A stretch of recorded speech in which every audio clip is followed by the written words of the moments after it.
Hello, everyone. Welcome to Proc-N-Roll, your practical guide to procurement, where we make procurement rock and roll. With me, I have my co-hosts, Natasha, the pro CPO, IBM, McKesson, Salesforce, and Nike, and many other places, I presume. And we also have Conrad, the innovator from Intel to CPO at Adobe, now the founder, CEO of one of the hottest procurement startups, Graphite. And you have myself, Zach Bashir, the self-proclaimed go-to expert for all things procurement. But I guess I'll leave that for you to decide. We join you with almost 70 years of practical procurement experience, and here at Proc-N-Roll, we'll discuss the latest and greatest trends and topics in procurement. At the same time, we'll walk and talk through the cornerstones and key building blocks of procurement. Whether you're new to procurement or a seasoned veteran, we have the discussions that will elevate your thinking while keeping you grounded in practical procurement and value. So we can jump right in. So hi, Conrad. Hi, Natasha. How are you guys doing? Hello. Good morning. Good afternoon. How are you? Yeah, very well. Thanks. Very well. And we have decided to start this procurement podcast. I think we just wanted to jump on the bandwagon a little bit because it seems to be wherever you look nowadays, there's a new procurement podcast. But I really feel that, especially with both of you, there's a lot of value that we can kind of take away and share with some of our viewers. Our first episode today is going to be about the basics of procurement. What is procurement? How do you define it? And what are the core principles of procurement? So we'll start by sort of trying to answer some of those questions. And then I'm really keen to explore over the next 20, 30 minutes or so with both of you, how you see procurement, how it's evolved over your careers, and if you've seen actually any changes. And really keen to also hear from our audience if they've also experienced similar kinds of things. So without further ado, let's jump right in. Well, I'll start with you, Natasha, then. So in terms of what is procurement to you? You know, how did procurement start out? When you started on procurement, what did you think it was? And how has that definition sort of evolved in your career? Has it evolved, or is it still really fundamentally the same? Well, I fell into procurement. I'm not one of those smart and bright kids who went to Michigan University or Arizona State University and said, I want to become procurement professional. No, it just happened to me. And I've been in this field for 25 years. And even though I started as a temp employee at the Gap, and my first job was verifying the accuracy of the business cards and matching invoices to the purchase orders. And the last corporate job was the CPO of Nike, and now I am a founder and CEO of Kinder Procurement. Even though I fell into it, I've paid my dues. I've gone through all the ranks. And a single quarter, I didn't skip a single buyer, senior buyer, senior manager, director, senior director, and so forth roles. So you don't stay somewhere for 25 years if you don't love the field. So, but what's interesting is that when people who are not familiar with procurement, when they ask me, what is procurement? It's still kind of like not very easy to explain. So I'll share with you kind of like my way of explaining it. What procurement is, not just for me, because for me, it's the field I love and I'm passionate about. And I think that it's full of opportunities for people who wants to find a creative way of problem solving, right? But every company spends money. And very few companies I've seen in my 25-year career that spend money mindfully, strategically, that they know exactly where the money goes and what's the outcome, what's the ROI, who are the partners that they buy it from. Not every supplier is a partner. And like having all this logical, structural way of buying stuff, that's what procurement is Okay. about. It brings, So a logical, structural way of buying stuff. yeah. Yeah. Okay. All right. Well, Conrad, would you agree with that then? Is that how you see it? You know, I started like Natasha, I kind of fell into it as well. I started in the 90s and people would say, well, what do you do? And, I'm a buyer, I'm procurement. And they always come back to that question. And you say, well, I buy stuff. And then they're like, well, what do you mean you buy stuff? I mean, I thought a buyer would get Nordstrom buying fashion. Like that was my misconception when I fell into it. Like, you're going to be a buyer. And I'm like, well, it's at Intel. What is Intel doing that they need a buyer? And so that realization of just how much diversity and interest, like variety there is in what companies need to operate and all of the random stuff they're buying. I mean, I remember at Intel, one of the services that was purchased was rattlesnake removal services from the campus, because down in Arizona, they had rattlesnakes that would occasionally show up. That's an interesting category, isn't it? Rattlesnake removal. So random stuff. But yeah, I mean, it really is all about, making, buying stuff and doing it in a meaningful way that does all the things Natasha was talking about. I mean, it can, on the continuum of just like clean up the mess and stay out of the way, all the way over to incredibly strategic category management and, sourcing. You'll find companies, scattered all along that continuum. And I would say some of the like world-class in startup procurement looks totally different than world-class at, Nike or Intel or any of these big companies, because what they need as a business is really different. So procurement, it looks like different people in different places. It looks different depending on. It really is. If I try to distill it down from my point of view, I think it's similar to what Natasha was saying. Like a company needs to buy things to become a company, right? You need to buy raw materials. You need to be able to create a product or service and deliver that. You're constantly spending money. So it's about how you spend that money. Well, I think that from that point of view, I guess procurement really hasn't changed. I think, Conrad, we were having an interesting discussion earlier about sort of the history and how procurement came about. And, I think it's right to say that sort of as old as trade is what it is. Yeah, I mean, I did the modern thing and asked my favorite AI app to tell me about the history of procurement.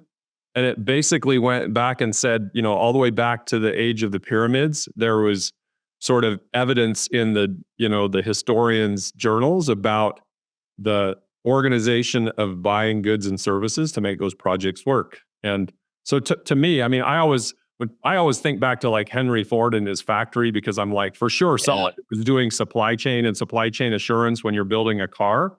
But I never really thought that far back in history. And I'm sure because somebody's spending loads of money, right, to build a pyramid or to, similar, evidence was found in Rome of procurement kind of existing buyers or planners or whatever they were called back then. And those people spending all that money just couldn't afford to have issues or problems, the stones don't show up, or, the labor doesn't show up, or you don't have enough food to feed the laborers or the slaves, and just everything goes crazy, right? So it's just part of being organized and, doing. It is, and it seems to be getting more and more organized over time, isn't it? Like it is changing over time. I think, as Natasha was saying, at the beginning it was about maybe, just procuring and exchange, like a trade, getting the goods and services. Then at some point contracts were introduced, right? And I heard this all the way back to the pyramids when they invented kind of some of these contracts to sort of go out and procure some of the things that they needed to build the pyramids. And it's sort of evolved from there. It becomes more and more organized over time. And what I'm really excited to sort of discuss is how that organization has changed over time and how we think it'll kind of change in the future. And also touch on how procurement, started out as something maybe quite basic and tactical, but is now becoming something that's, well, it has become more strategic, and it's going to become even more strategic, kind of looking forward. I don't know, Natasha, you got any thoughts on sort of the evolution of procurement? I mean, maybe we start by discussing what are the key kind of foundational principles of procurement and whether or not you think they've changed over time.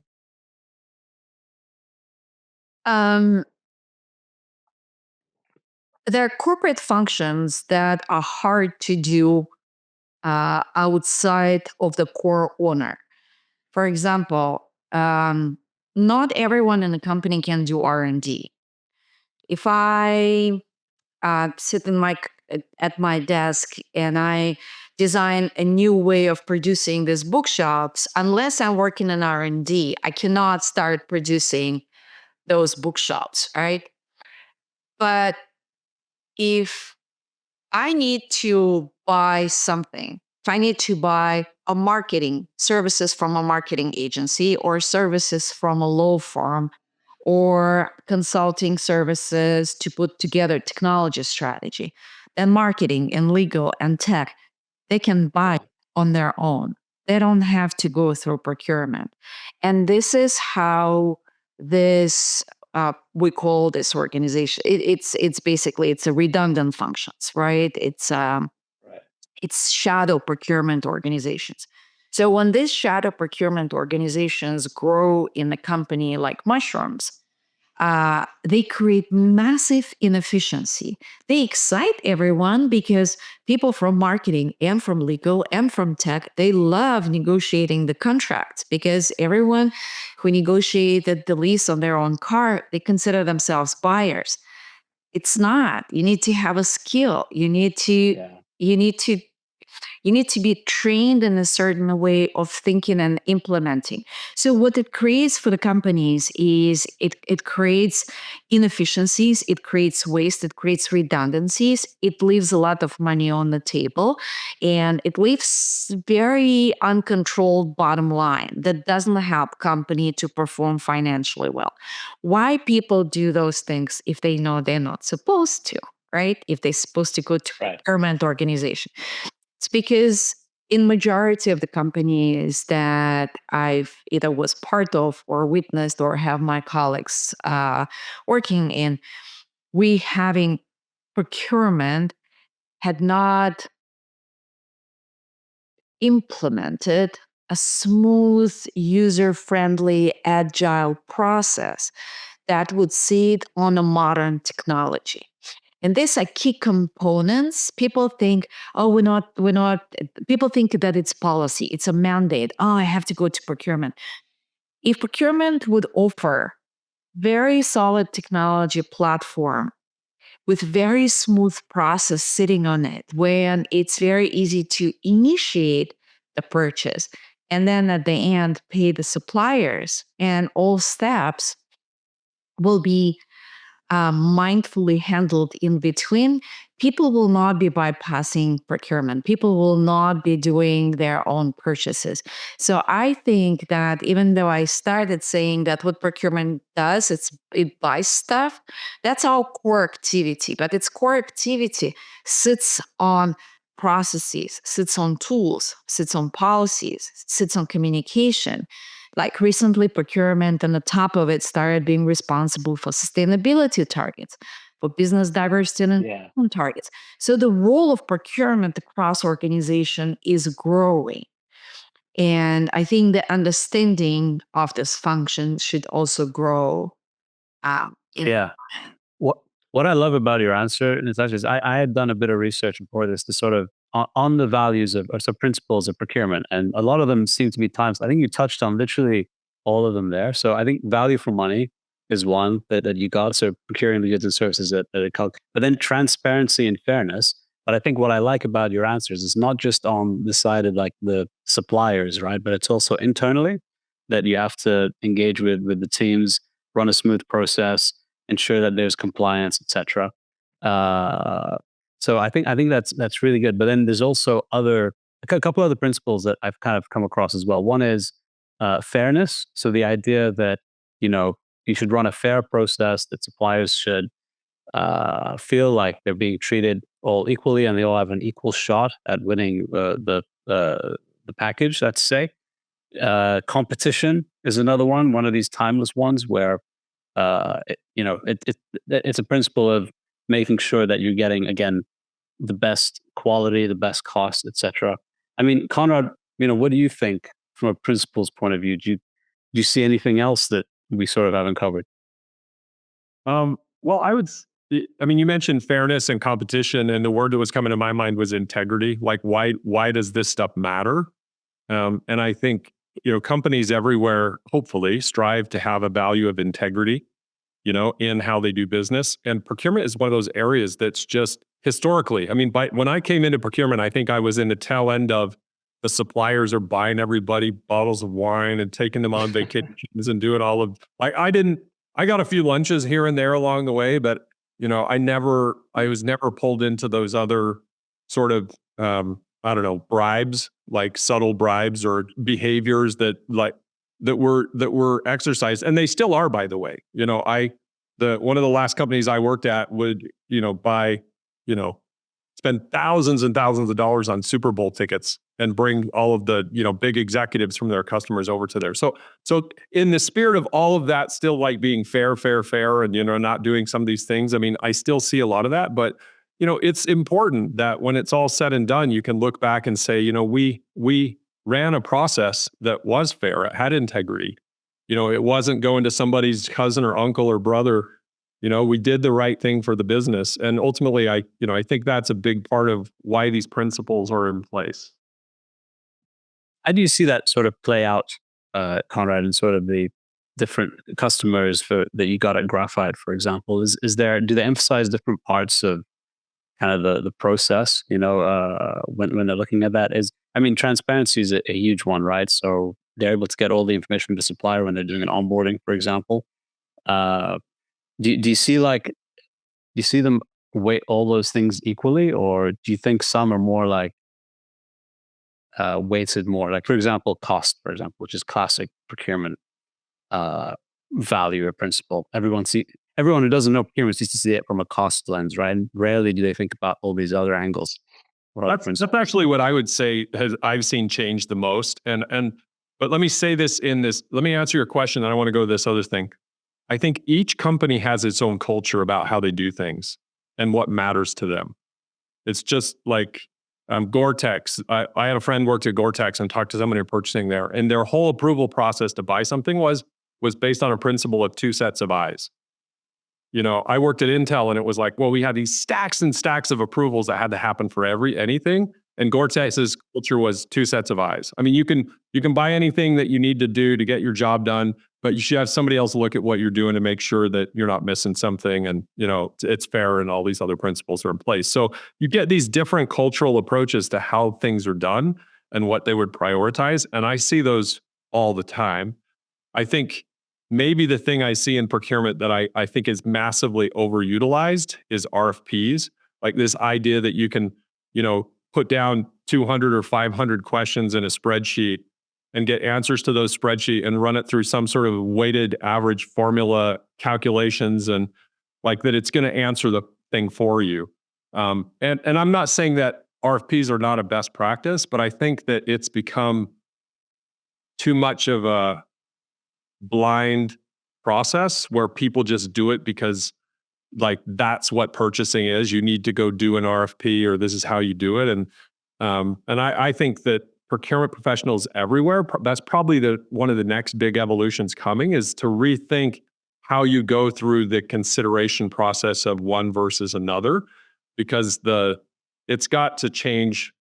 When I started getting RFPs at Graphite, it blew my mind how terrible they are. The redundancy, the bad questions, you read it and you're like, I don't even know what they're asking, And on the other side, I know the way it's going to get scored, which is if you leave it blank, you're going to get a 0 and somebody else is going to get a 10 because they rambled something. Like, it's just really a weird thing. And, to the point where I made a personal decision that, if I ever go back into enterprise procurement, everyone on my team is going to have to actually respond to an RFP start to finish to kind of get that sensitivity to how difficult it is. But anyway, I digress a little bit on the history. I see a lot of changes from cost is the only thing that matters, which is where it was when I was at Intel, to now I see cost being replaced with value, and value has 10 dimensions, whether it's speed or quality or innovation or supply availability or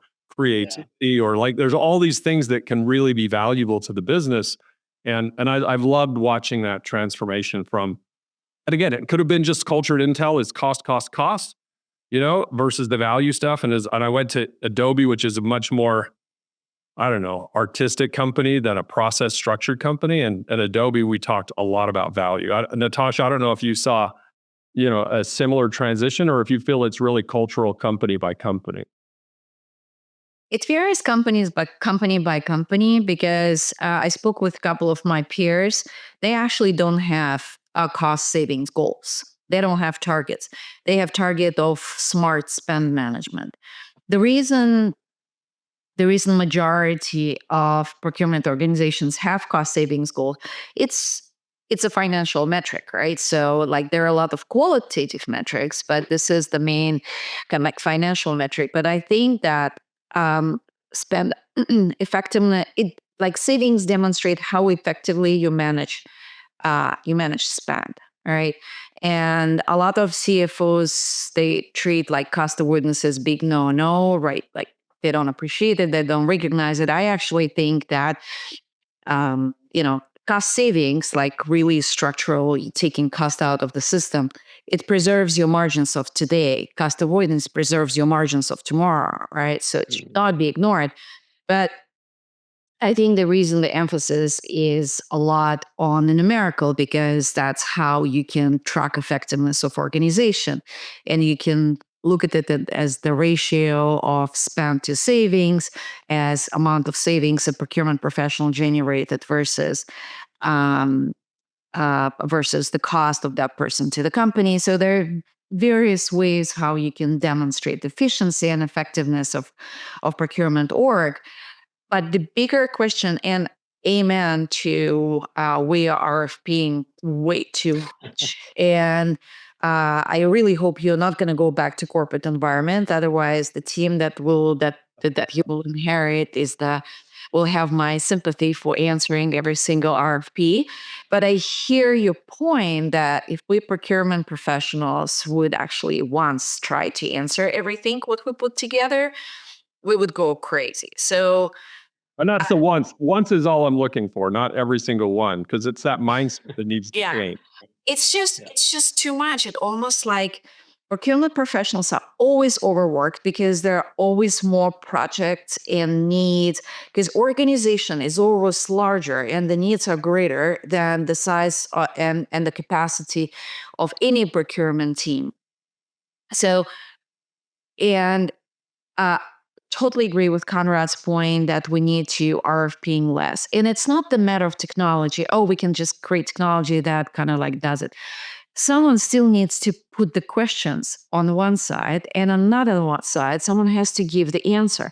There are multiple different ways how to create competition, run fair process, and allow suppliers to present their creative solutions, which rarely actually can be translated through the RFP responses. I think what has been underappreciated with the chase for savings, the category management, the proactive strategic work with stakeholders on the depth of the category of spend, that somehow, I don't want to say that it's been neglected, but in very many companies and in very many procurement organizations, it's kind of like being underappreciated. It had never been elevated enough to say that if we have the right skill set, the smartness, and creativity, and take into consideration every market intel that exists out there, we actually can eliminate RFPs almost like 80% for sure, because we will know who is running the market, who is doing it the best, and not just from the well-known companies, but actually from smaller businesses. Because if category leads proactively search the market, study the market, understand the pricing structure and who are the key players, then basically a lot of answers, and then ask those three companies to come and present their cases based on 2-page requirements and the requirements and scope description. You're gonna shorten the process, gonna do it in a fair way, and you will bring your knowledge to the company that the company benefits from. That's a procurement nirvana to me. Yeah, I love that. I think, you know what I really like, what I'm hearing is the principles of procurement, a lot of them have started off and they haven't changed over time. The fundamentals of cost, value, transparency, competition. But it seems like the application of those principles is equally changing fast. So I think there's different ways to do it. So doing away with RFPs. And I like this idea, Natasha, of going with the category management approach. And that gives you your whole kind of top down approach. I guess one thing to maybe I just want to explore a little bit more is, have the principles themselves changed? We know about application has changed, but have the principles themselves changed? Because there's a couple of new things that have come into the procurement world, which I'm sure you're aware of. Things like sustainability, things like ESG, and the whole concept of sort of proportionality, right? Which in the past, maybe you ran an RFP and everything was the same way, right? You see a nail, here's a hammer. Whereas now it is a lot more about what is it you're trying to buy, and it's all about being agile, etc. Do you think the kind of the business world, if you think about globalization and uh, kind of just technology and the way things have proliferated over the last 20 years, that's changed fundamentally sort of those principles of procurement and its role, right? Or is it still very much about cost and all the rest of it? So I want to pipe in with a couple of comments here. I constantly reflect on how little has changed for me in 30 years in procurement. And that's not entirely true, because some things have changed a lot. But the idea, like if you just lay out the tiles of the process and say, you have sourcing, and you have contracts, and you have onboarding and risk, and you have PRs and POs and invoices and payment and delivery, like the backbone of procurement really hasn't changed, probably all the way back to the pyramids. I mean, they were probably carving purchase orders on stones or metal tablets back then instead of the portals that we use today. But those principles haven't really changed a lot. So I think, and I don't anticipate that backbone is going to change a lot. We keep looking for automation through the backbone, and I'm stunned by how little automation is actually in practice that has been promised over the 30 years I've been around. Like, it's just really hard to really make lasting change. The other dimension I want to comment on here is that I said it before, but world-class procurement in a $10 million, $50 million, $100 million business looks totally different than world-class procurement in a $50 billion business. I mean, Natasha's talking about category managers, and I grew up in an organization that had category managers, people that sit in their office and think strategy and do the research and do all of these things. I would say 80% of the people that are listening to this don't have the resources remotely close to do that kind of stuff, right? So you kind of go along the continuum, like think the S curve of business, and then think, well, how does procurement look different in an organization that's in the startup phase versus the expansion phase versus the sustaining phase? And you get all these variations of how to go about doing things and what exceptional looks like. This is probably in itself, Zach, something we should talk about from a podcast perspective. Like, what is world-class procurement in these different stages? Another pin, but we talked about cost savings, and I think that is an amazing topic to just really peel the onion on, because that's something, we're just doing value, we don't have a cost savings goal, all of those things. I think everybody can benefit from getting insights from Natasha and the group here on, how to think about cost savings, how to think about value, and how to think about those metrics, because everybody needs to be kind of planning those.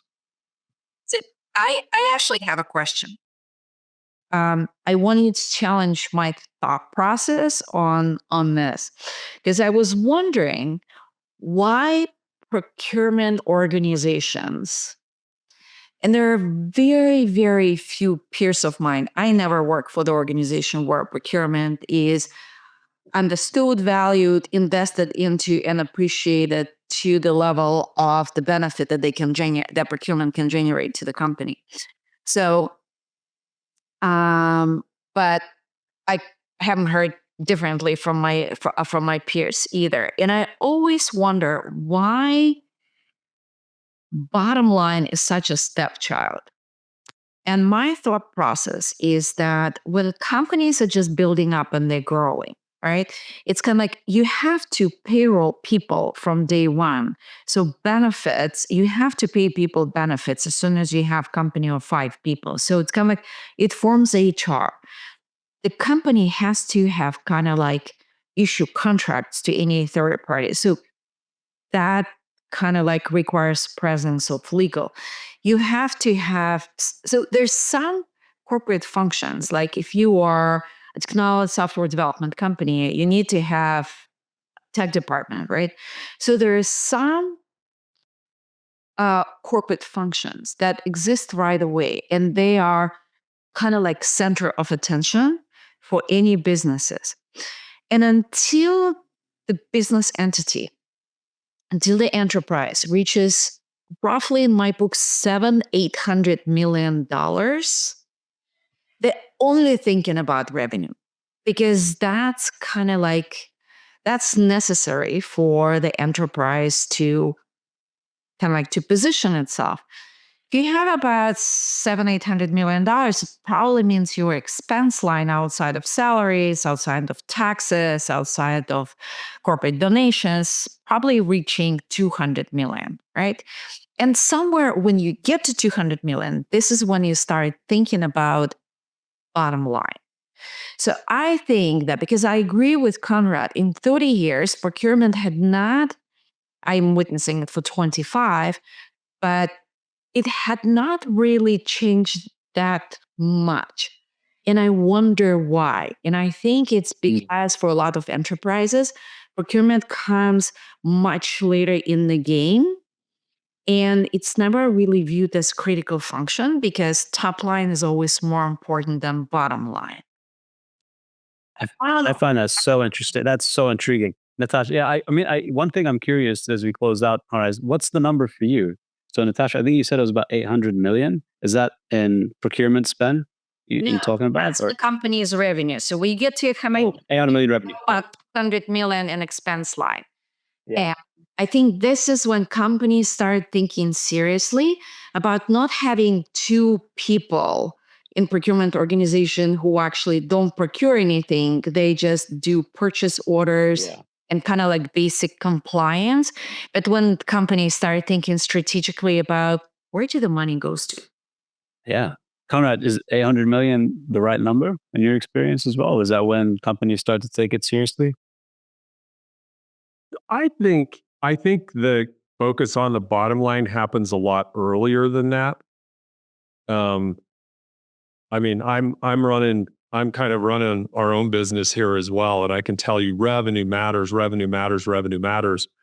profitability, and even in small businesses, the runway and a startup level, like this stuff is really critical. But I don't, and I'm just speaking from my own startup experience. The founder ends up wearing 45 hats, including finance and HR, and legal, as much as you can get away with it, because these attorneys cost $1,000 an hour, and all of these different hats that you're wearing in the process. And then there's always this ROI question, like, when does it make sense for me to hire a dedicated HR person, because things have evolved to a certain level? And I think in different kinds of businesses, when I got to Omniture, one team that does show up, Natasha, really early all the time, I think is the people that pay the invoices. Like, somebody has to do that, right? To put the payment into the bank and do that. So usually finance operations, right? Or those two people in procurement, because these two people in procurement, they can exist from the beginning of the company. But what they do is payment compliance. It's one fragment of procurement. Yeah, it evolves. But I would say, when I got to Omniture, there was somebody down in the tech ops part of the business, so that was running all of the cloud services and servers and everything else.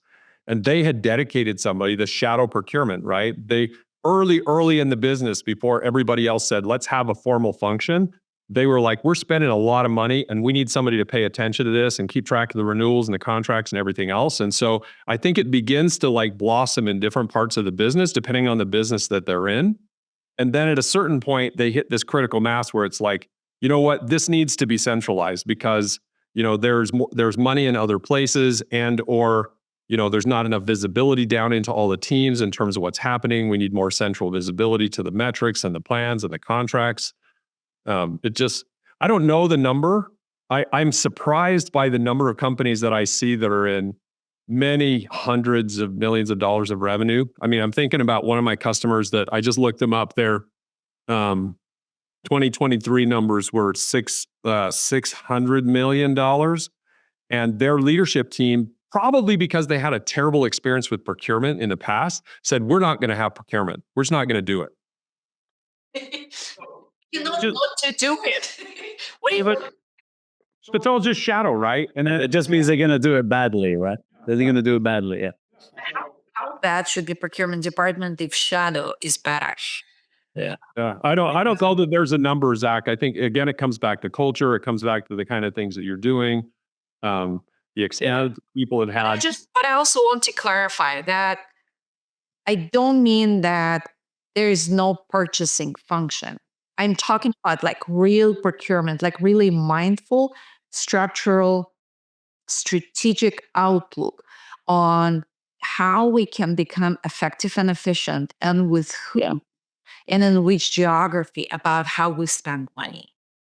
And I was gonna make Double that number. I guess I would double that number. I would get up into the $1 to $2 billion before I see people getting really serious, like you're describing. See, that's what I'm talking about. I'm not talking about people processing invoices, though. That's actually allow us to separate purchasing from procurement from compliance, right? So, which are all necessary parts of overall procurement process. Well, I'll say again, though, it's an evolution, because in the beginning, world-class, I'm going to say procurement, and you might say that's just purchasing, but world-class is very different in a startup that's, got $100 million of revenue. They're still doing something. And I always say world-class procurement at that stage is stay out of the way and clean up the mess. Like, your job is to clean up the mess, because speed for the business is the only thing that matters. And then that transition change all the way up to sustaining, like it evolves and, it looks different. Yeah, I was just going to add, I mean, my experience is very similar. If I look at some of the private equity companies that I've worked for, they might have, that I've worked with smaller portfolio companies. We've had sort of procurement projects go anything from 60 million of spend at the lowest level to, several hundreds of millions at the larger businesses. But I think you and Natasha are absolutely on the money. Once you hit that kind of 1 billion mark, that's when you have a serious, sustained interest in procurement, having full-time dedicated resource, with at least a minimum level of a team, let's say 5, 6, 7 people, for example, right? And you kind of build it out from there. But I think it's such a great topic, I think, to take into our next episode. I think we can probably wrap it up there. I think it just proves how fascinating procurement is. If you give us another hours, we cannot stop talking. I think we'll have plenty of content. Yeah. But yeah, I think I just want to thank kind of the audience for listening. Hopefully they found some value in this, and please do subscribe or give us any feedback. Next episode, I think we've determined in this episode will be all about world-class procurement and how that looks like across different business sizes and cycles. So that should be an interesting topic. Thank you, everybody. And thanks, Natasha and Conrad, as ever. Thank you.